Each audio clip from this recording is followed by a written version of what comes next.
This is our third session on fundamentalisms, and tonight we'll be looking at fundamentalism in Islam. Just a reminder that all religions have fundamentalist groups, but that doesn't mean everyone in that religion is fundamentalist. Okay? In fact, if you look at the numbers, the fundamentalists are much smaller in terms of whatever religion you're looking at. They tend to be more vocal. They tend to be more active, and so they get a lot more attention. So it's important to recognize this. So, especially when I talk about Islam, because for a long time everyone thought all Muslims must be fundamentalists. And that's not true. It's like in every other religion. There's a wide spectrum. So tonight we're going to look at fundamentalism in Islam. So when scholars of Islam have been asked to comment on Islamic fundamentalism, some of their responses have included such statements as, and as I read these, try and think back to the general characteristics of fundamentalism. I think you'll see where they fit. For Muslim fundamentalists, the law is the most essential component of Islam, leading to an emphasis on jurisprudence, usually narrowly conceived, so that puritanical approach to law. The law is called the Sharia, and it's thereby seen as a divine dictate rather than a collection of human interpretations. So we've seen that before, the notion that the law... Another one, Islamic fundamentalism is an umbrella designation for a wide variety of movements characterized by intolerance, exclusivity, often anti-scientific, and primarily devotional and authoritarian. We've seen those before. Third, fundamentalist Muslims are characterized by their passionate opposition to the perceived corrupting influence of Western culture. We saw that with certain Jewish fundamentalist groups, and even in Christian fundamentalism. Approach modernism, secularism. Fourth, fundamentalists are less willing to associate with non-Muslims for fear of spiritual contamination. Okay? Stay within the tribe. And finally, fundamentalism is symbolized by its call for women to return to the home, and when in public space, to remain separate. How do you remain separate in public space if you're a woman? Behind, but also the veil. When you think about it, the veil is walking domesticity. You're within your closure in public. Okay, so many of these characteristics have roots in early periods of Islamic civilization. But from the start of our investigation, we got to make a distinction. I've made this numerous times. If you've heard it too many times, Shia, Sunni, right? Is everyone clear, completely clear on that? No. Okay. Briefly. Because there are Sunni fundamentalists and there are Shia fundamentalists. Okay? Briefly, Sunni Muslims take the position that following Muhammad's death, leadership of the Islamic community rightly passed to an individual elected by the Prophet's closest companions, therefore bypassing Muhammad's bloodline. Thus, Abu Bakr on the left became what was known as the first caliph in Sunni Islam, leader of the faithful. Shia, on the other hand, believe leadership should have stayed within the family and consequently should have passed directly to his cousin and son-in-law, Ali, on the right. Thus, they are known as people of the household. So there are lots of other distinctions, but that's the main one. Who's the rightful and legitimate leader of the Islamic community? As a result, both groups see the others as what? Heretics. Sunnis see Shia as heretics, Shia see Sunni as heretics. That's why throughout much of Islamic history there's been violence between the two. You can still even see it today in Iraq. I think there's another bombing just a few days ago. We've sort of forgotten about Iraq. Have you noticed that? It was sort of off the radar, but lots of stuff still going on in Iraq, a lot of it not real good. Okay, but in terms of modernity, and when I speak of modernity, I mean from the 18th century. Fundamentalism is often traced back to this gentleman, Ibn-Al. Who was Ibn-Al? He promoted strict adherence to traditional Islamic law, proclaiming the necessity of returning to the Quran and the Hadith literature rather than relying on interpretations. So a more literal understanding of the law. He insisted that every Muslim, male and female, personally read and study the Quran.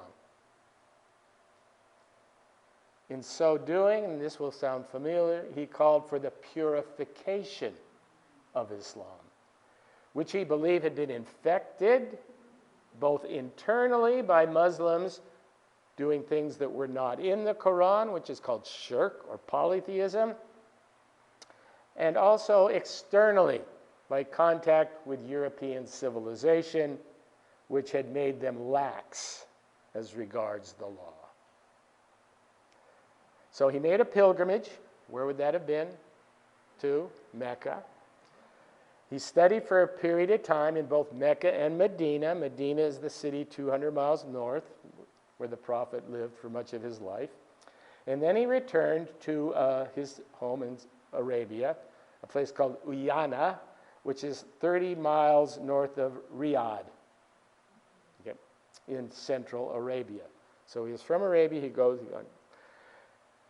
When he came back, he began to implement his ideas, such as the leveling the grave of one of the companions of Muhammad.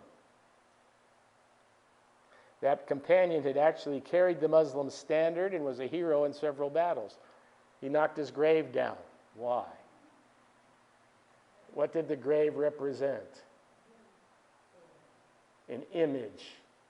Only Allah should be worshipped. When you make monuments and graves to people, you start turning them into more than they should be. So this was a great hero of the early community. Knocked down his grave. He did so because he saw many pious Muslims were making these shrines and therefore not worshiping Allah. He also ordered that an adulteress be stoned to death in accordance with a literal interpretation of the Sharia. Now, what he didn't bring into play was in the Quran it says you have to have 3 witnesses to adultery. What are the odds of that?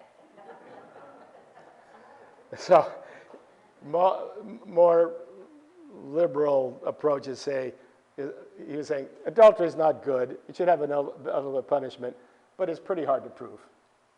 You've got to have 3 witnesses to be able to prove it, in any case. So in 1740, this Ibn al-Wahhab was invited to settle in the town of Diriyah by its ruler, Muhammad ibn Saud,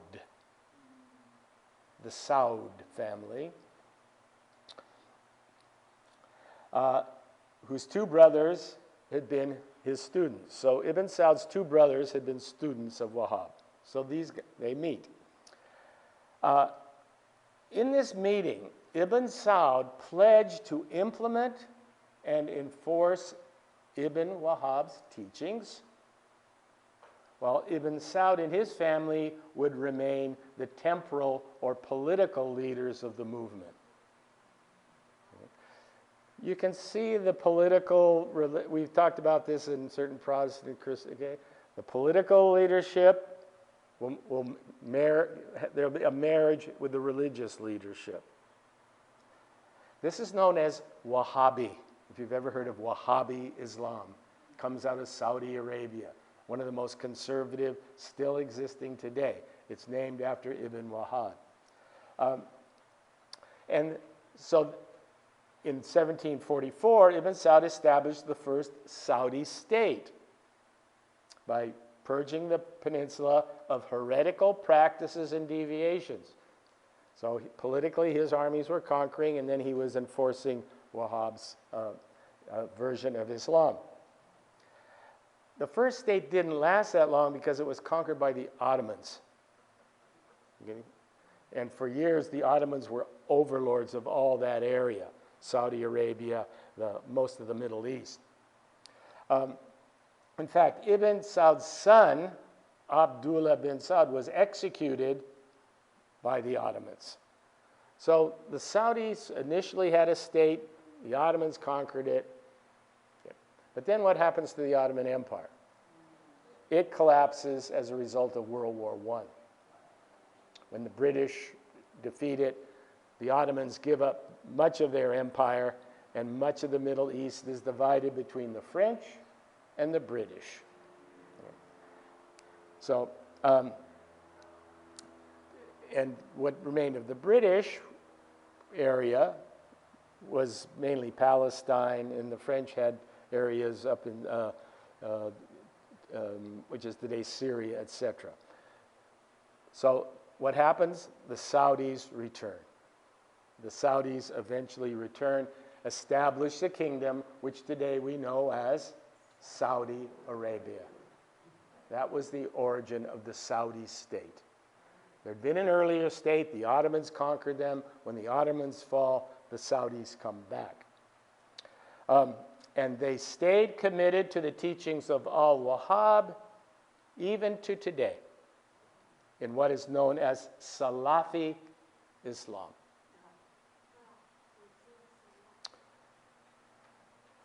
Exactly what groups and movements qualify as Salafi remains in dispute, but in general, one who considers himself a Salafi is supposed to take as his model the Salaf. Who were the Salaf? The pure ones. Salaf means pure. The pure ones, the pious predecessors who made up the first generations of Muslims. That golden age, going back to purity, very characteristic of all fundamentalist movements. And those understanding the texts and tenets of Islam are considered orthodox. So Salafi Islam is literal, very puritanical. So here are some of those characteristics. These are things they were against. Venerating graves of prophets, saints, even the celebration of Muhammad's birthday. Why? Again, it's seen as shirk, polytheism. You're not supposed to worship Muhammad. Muhammad is merely a messenger. If you worship anything, it's the word of Muhammad, or that came through Muhammad, because it's not Muhammad's words, as they're believed. He's the reed through which the angel Gabriel speaks for Allah. Okay, that's the revelation. So it's the Quran. It's the Quran, not Muhammad. In fact, Muhammad's house in Medina was destroyed for fear of people worshiping Muhammad. Yeah. They adamantly oppose the beliefs associated with Shiism. Shia are heretics from the beginning, and Sufism, Islamic mysticism, considering them innovations or deviations. Do you remember in one of the Haredi groups of Judaism, innovation, okay, change, we go back to the original. And why do we have problems? Because we've left the original. We have deviated. They reject speculative theology, anti-intellectual, which involves the usage of discourse and debate. There's no discourse and debate here. It's all clear. It's clear in the Quran. Clear in the Quran. They consider this process of debate and an import from Greek philosophy and therefore alien to Islam. They claim, and we've seen this in other fundamentalist groups, the text speaks for itself. It's literal. It's there. You don't need to discuss it. Because once you start discussing it, what are you going to do? Well, you're going to go all over the place. In this regard, they claim that Muhammad himself warned against the people of innovation. Salafis often quote traditions or hadiths associated with the original companions. Go all the way to the close followers of Muhammad, including those of this gentleman, Abd-Al ibn Abbas, one of Muhammad's cousins. That's just a drawing, if you haven't figured it out. It's not. We don't have pictures from the time of Muhammad. Who considered to be the greatest interpreter of the Quran. This is what he said. Indeed, the most detestable of things to Allah are the innovations. What do innovations do? They change. Salafis also claim that Islam's decline after the early generations resulted from such innovations, and that an Islamic revival will only result through a return to the purity of the original community. Golden Age. Let's go back to the 6th century. Okay, we're going to move forward to the 20th century. 20th century manifestation of Islamic fundamentalism can be found in what is known as the Muslim Brotherhood, which emerged in Egypt in 1928 under the leadership of the Islamic scholar and school teacher Hassan al-Banna. What was the situation in Egypt in 1928? Who was ruling? The British. Okay, this is colonial Middle East. The Brotherhood's stated goal was, and still is, because they still exist, to instill the Quran and the practices of Muhammad as, quote, the sole reference point for ordering the life of the Muslim family, community, and state. Its most famous slogan, used worldwide, is Islam is the solution. Started off as basically a religious social organization, preaching Islam, teaching the illiterate, setting up hospitals, taking care of the poor. That's how it started. But it continued to rise in influence starting in 1936. And it became politically active as opposing British rule in Egypt. So that's how it became politically engaged. If we move forward to 1948, which was the first Arab-Israeli war, the Egyptian government dissolved the organization and arrested its members for lack of loyalty. While the Brotherhood supported the 1952 revolution, which brought this man to power, you've maybe heard of him, Gamal Abdel Nasser, it was banned 2 years later because it insisted that the country be governed by strict Islamic law. Nasser was a modernist. He was a military man. His idea was to modernize Egypt. And so you can see where the Muslim Brotherhood would come into conflict with someone like Nasser. One of its members then attempted to assassinate Nasser. And thousands of its members were arrested, and thousands more fled the country. In 1964, Nasser granted amnesty to the imprisoned brothers, allowed them out. But then there was another assassination attempt in 1966, and this time its top leaders were executed. So you can see the Muslim Brotherhood had problems within its own country. It wasn't just, but this will be true of all the fundamentalist groups. They see the modern Arab nation states as puppets of the West. As puppets of the West, who are not following Islamic tradition and law, but trying to adapt to modernity. And if it's one thing we've seen, fundamentalists tend to oppose secularism and modernity. You may remember this gentleman, his successor, Anwar Sadat. He actually promised that Sharia would be implemented as the Egyptian law. And he released all the brothers again from prison. However, they lost their trust in him when he signed a peace agreement with Israel in 1979, and as a result, 4 brothers assassinated him in 1981. That's the picture on the right there is where he's down. So the Brotherhood has been critical of what it calls Western moral decadence, as reflected in the claims of Hassan al-Banna when he wrote the following.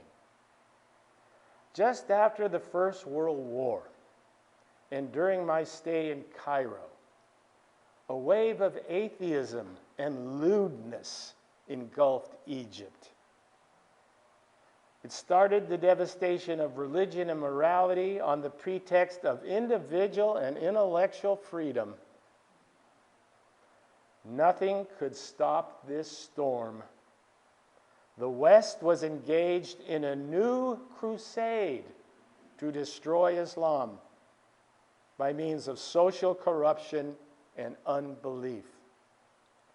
Europeans had imported their half-naked women into these regions, along with their liquor, their theaters, their dance halls, their amusements, their stories, their novels, their newspapers, their whims, and their silly, silly games.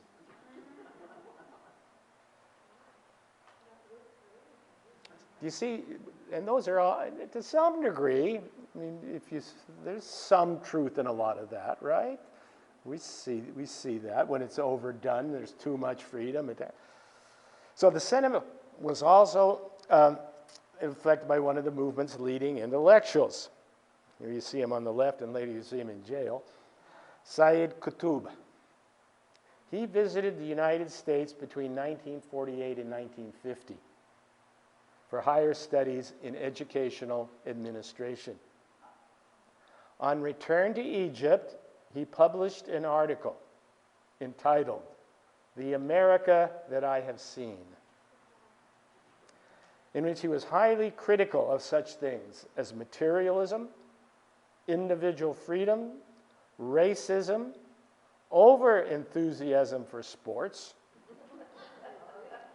lack of artistic feeling, and the animal-like mixing of the sexes, which even went on in churches.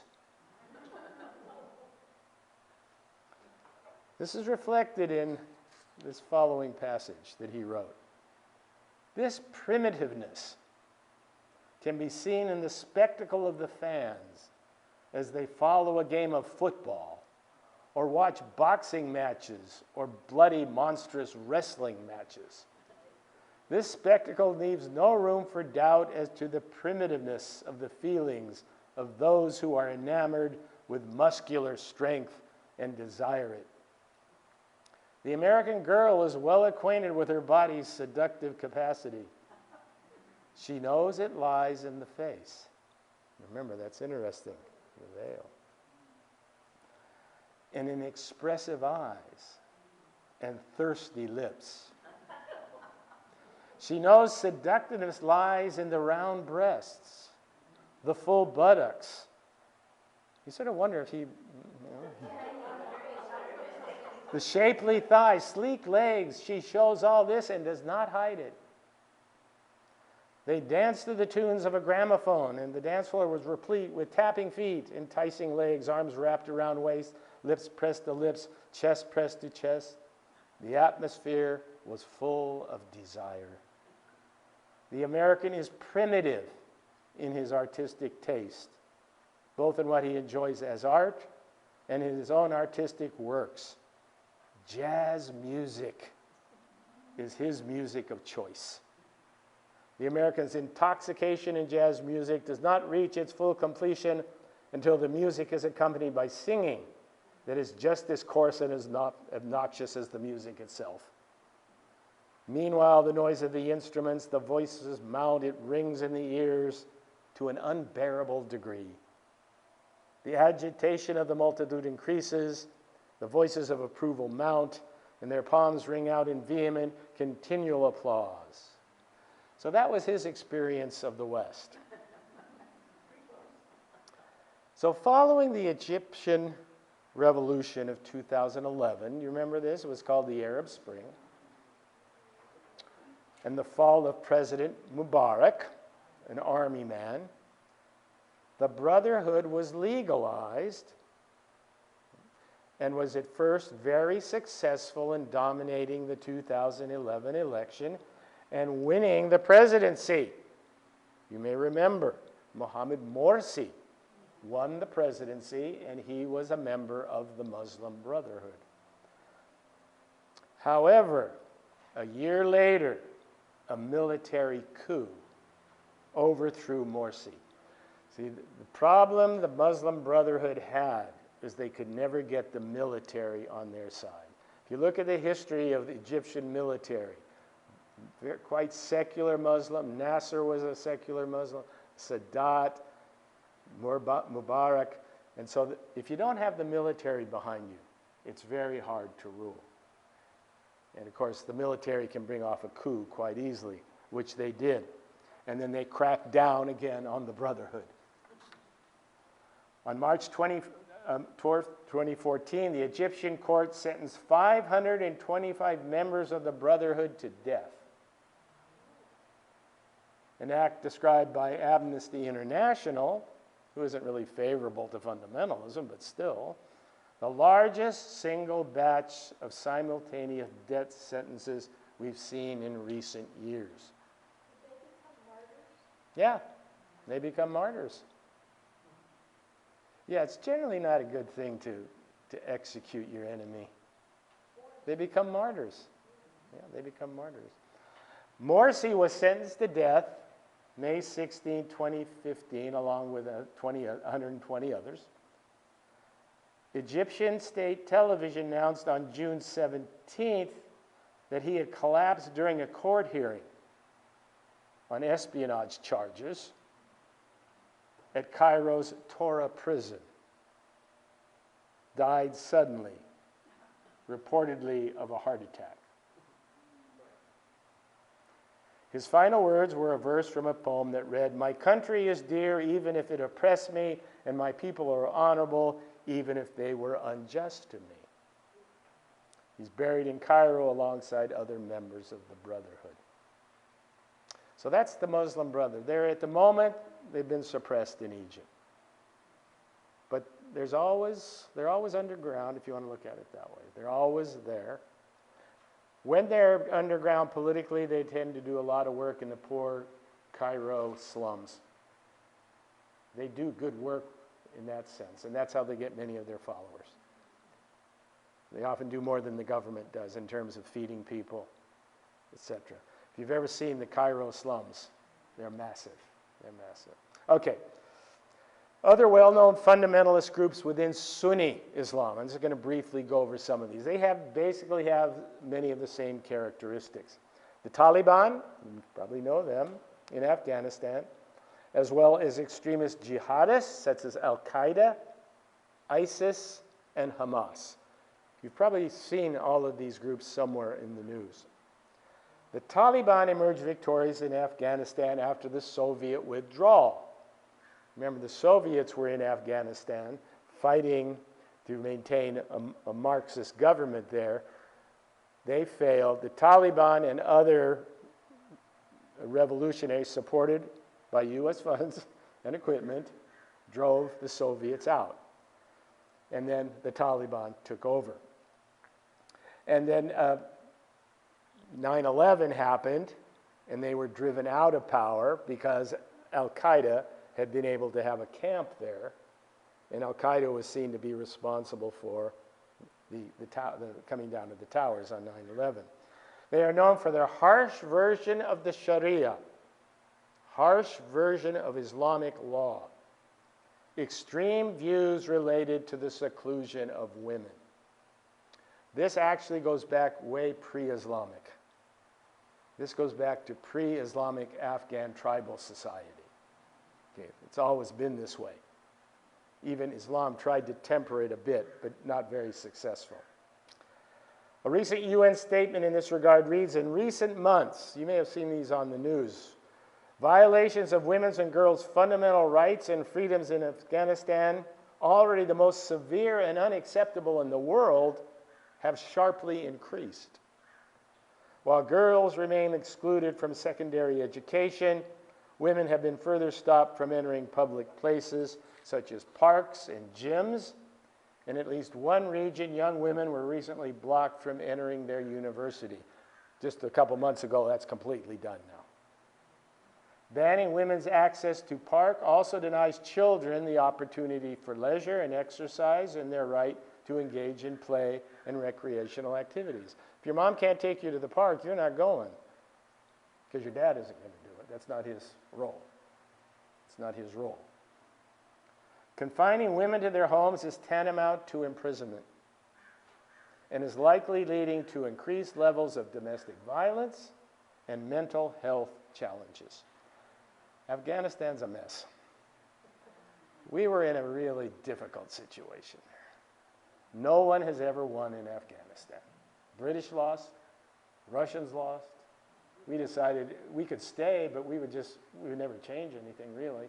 The moment we left, who came back? The Taliban. So al-Qaeda was founded by Osama bin Laden, and the 9/11 suicide bombers came from its ranks.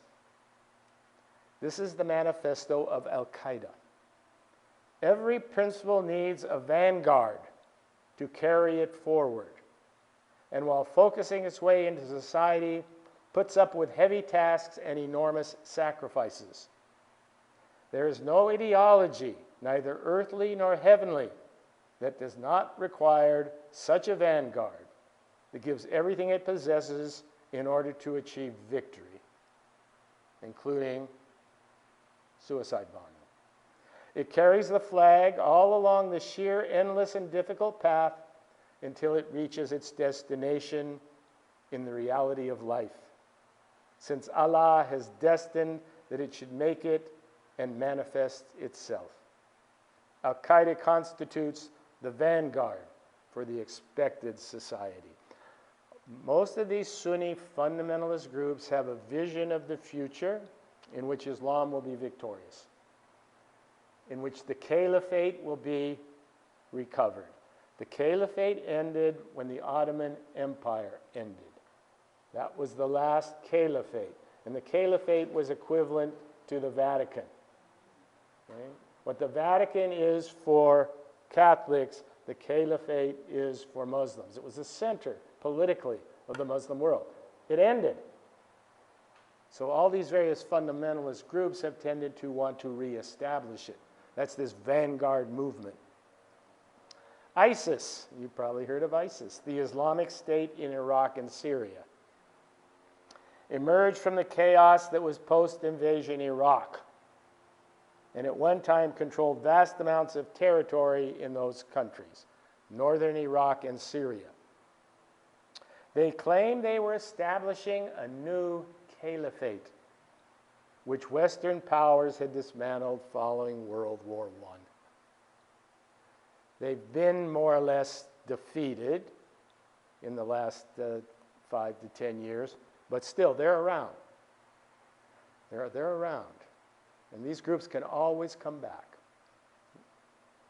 Hamas is the Islamic resistant movement in Palestine. It's a Palestinian fundamentalist nationalist organization. It has both a social wing and a military wing. This became a problem.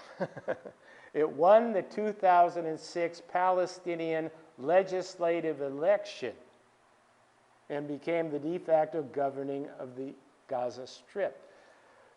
Democratic elections were brought in. We like democratic elections when we get the results we like. But it elected Hamas. And Hamas and Israel are, you read every couple months, they'll be throwing rockets at one another. Okay? So all of these groups, like I say, have this vision of a new Islamic world. And this was summed up actually in this famous fatwa by Osama bin Laden. A fatwa is a legal document, a legal finding. Unfortunately, fortunately, it's only allowed by an Islamic jurist. Osama bin Laden is not an Islamic jurist, but he issued a fatwa anyway. This is what it said. The Arabian Peninsula has never, since God made it flat, created its desert, and encircled it with seas, been stormed by any forces like the Crusader armies, now spreading in it like locusts, consuming its riches, destroying its plantations. This is when American military bases were in Saudi Arabia in the lead up to the First Iraq and Second Iraq War. Chris? When was the caliphate? Weren't they the only ones that ordered fatwa? They're jurists. Yeah, there was a legal system. There was the Ottoman legal system, and only, it'd be like in our system. I can't get up and give a legal opinion because I'm not a lawyer, or I'm not a judge. Osama bin Laden was a businessman. His family was extremely wealthy, construction and oil. Yeah. So very wealthy, and he poured all his money into Al-Qaeda. That's how it was successful. All this is happening at a time when nations are attacking Muslims, like people fighting over a plate of food. In the light of the grave situation and the lack of support, we and you are obliged to discuss current events, and we should all agree how to settle the matter. First, for over 7 years, the United States has been occupying the lands of Islam in the holiest of places, the Arabian Peninsula, plundering its riches, dictating to its rulers. That was humiliating its people, terrorizing its neighbors, and turning its bases in the peninsula into a spearhead through which to fight neighboring Muslim peoples. If some people have formally debated the fact of the occupation, all the people of the peninsula have now acknowledged it. The best proof of this is their eagerness to destroy Iraq, the strongest neighboring Arab state, and their endeavor to fragment all the states of the region, such as Iraq, Egypt, and Sudan, into paper states, and through their disunion and weakness, guarantee Israel's survival. So on that basis, and this is what became well known out of this fatwa, in compliance with God's order, we issue the following fatwa to all Muslims. The ruling to kill the Americans and their allies, military and civilians, is an individual duty for every Muslim who can do it in any country in which it is possible to do it. This is prior to 9/11, right? 1998. This is the lead up. Now, this is an extreme fundamentalist position. If you read the Quran and all the later judicial statements about war, you do not attack civilians. That's not allowed. Do you see why from early on? That was considered dishonorable. Warriors fought against each other. You didn't kill civilians. And that was true in the West, too, up until World War II, effectively. I mean, World War I was fought out in the fields and trenches, and there was a lot of bad stuff that went on at sometimes. But what started civilians? Bombing of cities. during World War II, when cities started to be bombed. In any case, so that was his fatwa. Now I want to turn to Shia fundamentalism. So again, there are many examples, but we'll turn our attention to the current regime in Iran, which came to power as a result of the 1979 revolution under the leadership of the Ayatollah Khomeini. Who was, before that revolution, who ruled in Iran? The Shah. There was a king, very pro-West, very much backed by Western, British, American finances. Okay? So again, the revolution was seen as getting rid of a puppet. The Shah was just seen as a puppet of the West. And it put in its place an Islamic theocracy. What is a theocracy? No separation between state and religion. Okay? The state and religion are one. And Khomeini, known as an Ayatollah, or a supreme leader, held the highest political office. So like Sunni fundamentalism, the regime based its identity on two essential platforms. The call to return to the original teachings of Islam, which were exemplified in a rigid interpretation of the law, and two, a resistance to alien intrusion, both politically and culturally, which was seen to have been violated by the satanic figure of the Shah. Just prior to the Shah being driven out, he held a magnificent worldwide celebration which cost millions of dollars. Only the elite of the elite went. And what were they doing? They were serving alcohol. They were dancing. They were lewd. I mean, this is from the conservative position. This is our ruler. And so it wasn't long. That was like his last big moment. And then he eventually came to Santa Barbara. Thus, the regime immediately banned alcohol, repressed women, implemented the death penalty for adultery, took control of the press, all the while voicing open hatred to the West. But a deeper understanding of Shia fundamentalism demands that we grasp the implications that are drawn from one of its most prominent beliefs: the promised return of the hidden imam. Who was the hidden imam? This is entering the area of that big word, which I hope you're using, eschatology. Drop it on a few people. It will be recalled that Shia believed that after the death of Muhammad, the leadership of the community should have gone to his cousin and son-in-law Ali, who was married to Muhammad's daughter, Fatima, and he was regarded as the first imam. After Ali's death, the leadership passed on through the male line of descendants, all of whom were also known as imams.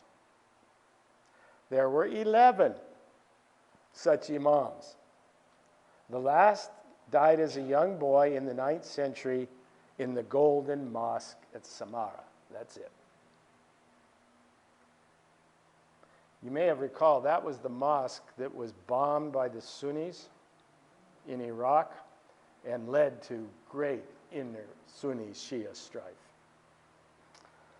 Over time, the belief arose that he did not actually die. He was a young boy, but was taken up by God into another realm, what is called a state of occultation, and that at the end of history he will return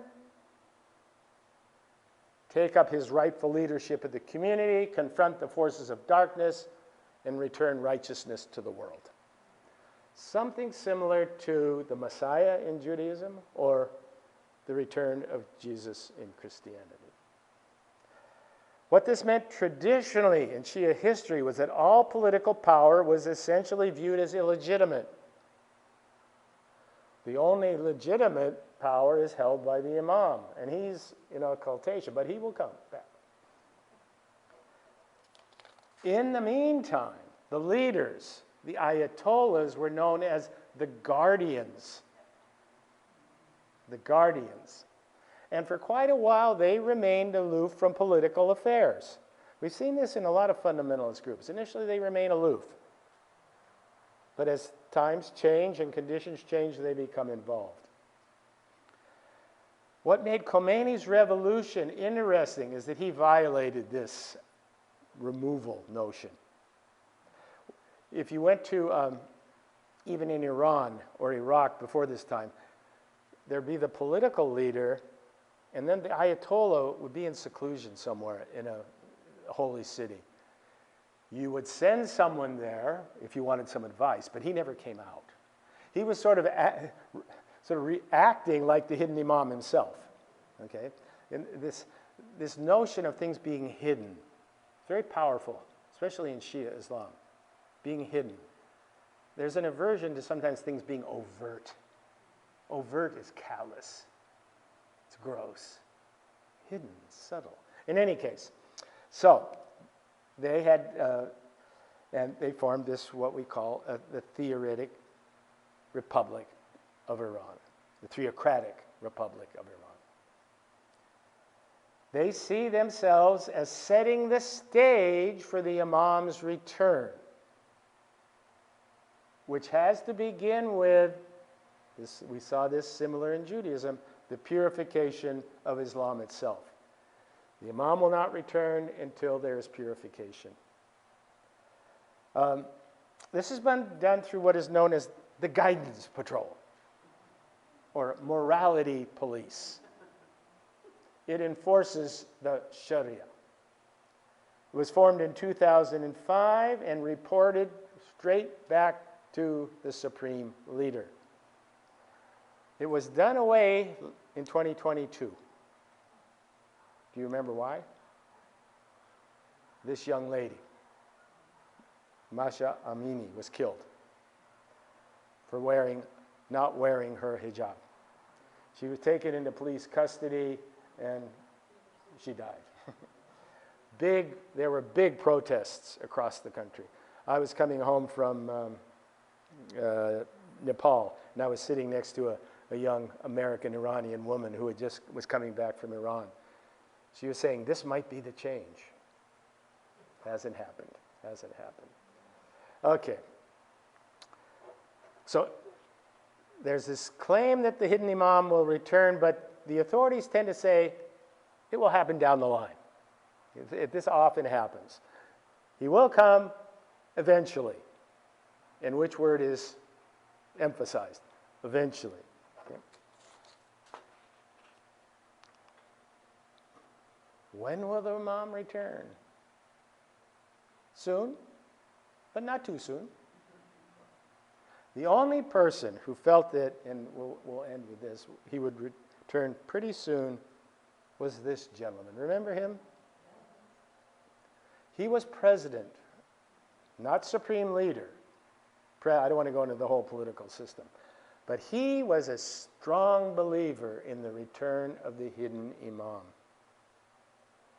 And he brought it into politics.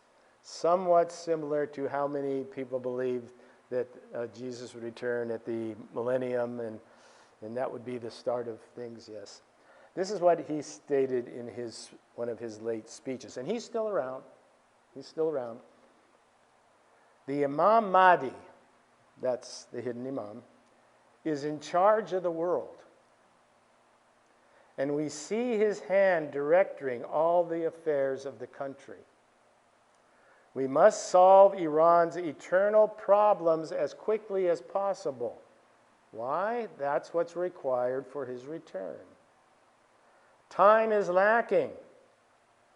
a movement has started for us to occupy ourselves with our global responsibilities, which are arriving with great speed. This was at a heightened time of Iran-American conflict, and both fundamentalist groups within that were looking at each other as the end-of-time war. The Armageddon was coming. One side believed they were right, the other side believed they were right.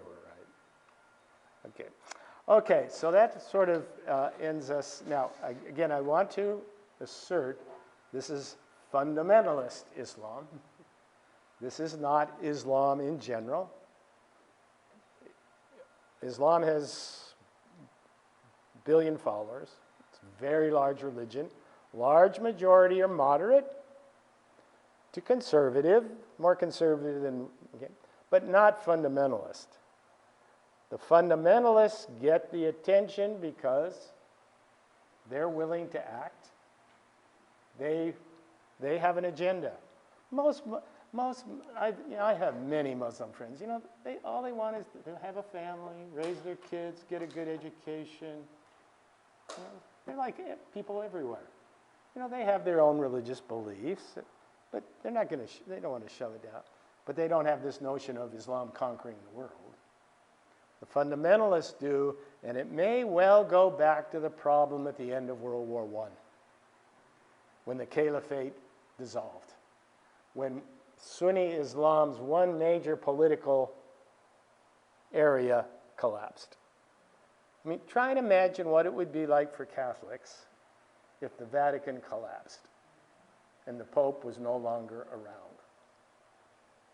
I can guarantee you, you would get a number of fundamentalist groups who wanted to do what? Restore the papacy. So that's what's going on with many of these fundamentalist groups. Okay, that brings us to the end. Next week, we'll be looking at Hinduism and fundamentalism there. Then we're going to give you a whole month off. Thank God, I heard someone say. Yeah, we're going to take August off, and then we'll come back in September. We're having a meeting in August to try and decide what we're going to keep you busy with. We'll find something. Okay. Questions, comments, thoughts? Dave, aren't there neighborhoods in France where they're basically Sharia, or at least Sharia law, and where the local authorities basically don't even go? Yeah, it's very similar to certain Jewish areas in New York. You know, as long as they don't bother anybody. The problem is, it's often when they overstep their bounds. I think we saw that with the Haredi in Judaism. They were people on buses, which are public. They were trying to control that. That caused conflict. Yes, there are a lot of conservative. And I must admit, what's tended to happen in many of these European countries where Muslims have migrated, they're not treated real well. They often don't get good jobs. No path for they're poor, they're angry, and then periodically one gets shot. But isn't that a dilemma, though? I mean, the country has laws, states have laws, cities have laws. Yeah. Everybody should follow the law, right? How do you cite nothing to see here, right? Okay, so this is an issue for especially in all the fundamentalist groups. How do we follow secular law when it violates what we believe? It's in all cultures. It's one of the problems of modernity. Trying to move into a more secular notion when you have all these various religious groups, the fundamentalists don't want to budge. Okay, see you next time.